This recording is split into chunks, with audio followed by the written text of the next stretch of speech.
ग्रामीण भागातील विद्यार्थ्यांना गुणवत्तापूर्ण शिक्षण देणारे विद्यादीप इंग्लिश मीडियम स्कूल व ज्युनियर कॉलेज बेळंकी।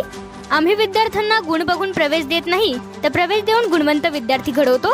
आमची वैशिष्ट्ये: तज्ञ व अनुभवी शिक्षक, दर्जेदार शिक्षण, भरपूर सराव, सर्वांना परवडणारी माफक शैक्षणिक फी, स्पर्धा परीक्षांचे मार्गदर्शन, 10वी व 12वीच्या उज्ज्वल निकालाची यशस्वी परंपरा, इंग्लिश मीडियमच्या ज्युनियर सिनियर केजी सह 10वी पर्यंतचे प्रवेश सुरू, तर इयत्ता 11वी आर्ट्स व कॉमर्सचे प्रवेश सुरू। आजच आपला प्रवेश निश्चित करा।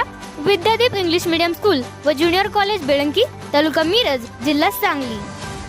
प्रत्येक बातमीतील घटनेच्या वास्तविकतेची तुलना थेट पाहत रहा सांगली अपडेट। चाबुकस्वारवाडी येथे वीज पडून ठार झालेल्या कुटुंबातील सुभाष नाईक यांच्या पत्नीस पालकमंत्री सुरेशभाऊ खाडे व तहसीलदार अपर्णा धुमाळ यांनी मदतीचा धनादेश सुपूर्द केला।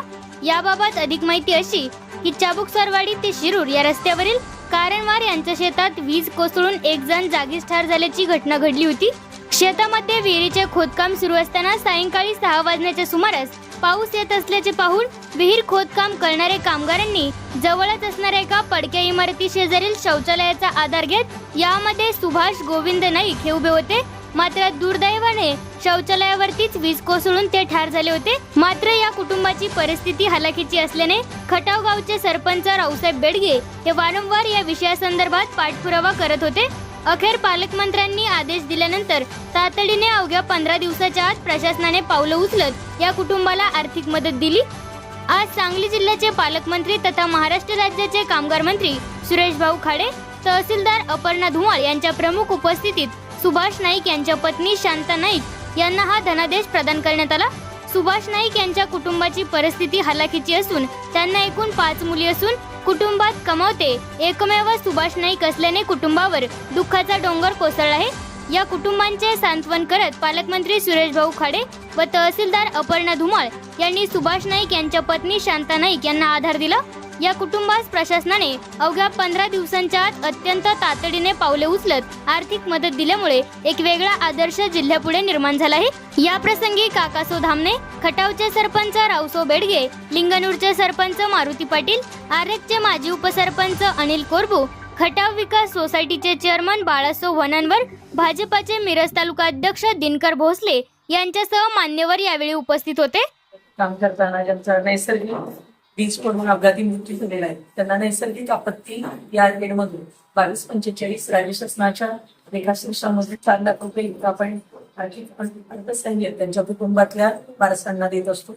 आज त्यांच्या या ठिकाणी पत्नी आहे शांता सुभाष नाईक यांना आपण माननीय पालकमंत्री साहेबांच्या हस्ते आपल्याला जो चेक आहे त्या ठिकाणी वितरण करत आहोत। रक्कम रुपये 4 लाखाचा धनादेश जो आहे तो या ठिकाणी त्यांना चाबुकस्वारवाडीला आणि कामगार तर 20 पटी त्याच्या अंगावर त्याचा ध्यान झाला। माझं नाव मला वाटतं सुभाष नाईक आणि त्यांचा तिथं मृत्यू झाला। आपत्तीच्या हेडखाली आम्ही प्रस्ताव केला आणि त्या प्रस्तावाच्या माध्यमातून आज तहसीलदार मॅडम आणि त्या कुटुंबियांना त्यांच्या पत्नीने त्यांना 4 लाख रुपये आज आम्ही ह्या ग्रामपंचायतमध्ये त्यांना दिले।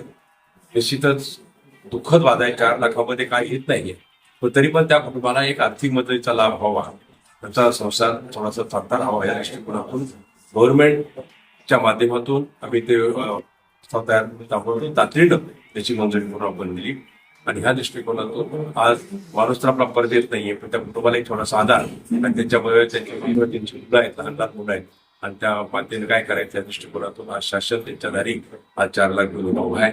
निश्चितच मी तहसीलदार सगळ्यांचं मॅडमचं आणि त्यांच्या सर्व स्टाफच्या धन्यवाद देईन। एवढ्या तातडीनं प्रस्ताव आपण ताबडतोब केला आणि या गरीबाला आपण न्याय दिला त्याबद्दल धन्यवाद। आणि आपण सर्वजण इथं जाऊन आपण